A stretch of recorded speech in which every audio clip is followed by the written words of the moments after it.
Bigo man na masungkit ni Kim Chiu ang Best Actress Award sa Content Asia Awards 2024, ay proud na proud pa rin sa aktres ang kaniyang mga masugid na tagahanga. Ani nga ng mga ito ang manominate lang sa Content Asia ay isa ng patunay sa angking galing sa pag-arte ni Kim Chiu. Samantala narito at panoorin naman ang ilan sa mga kaganapan sa loob ng Content Asia Awards.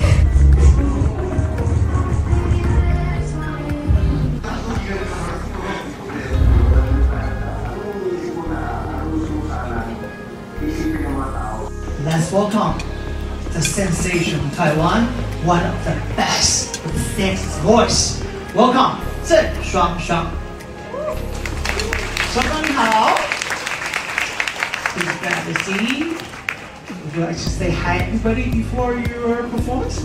Hello everyone, Sherry and Shuang Shuang, Zheng Shuang Shuang. So what do you have for us to opening the whole ceremony? Ready to go? Yes. A round of applause, please. 郑双双 Showtime!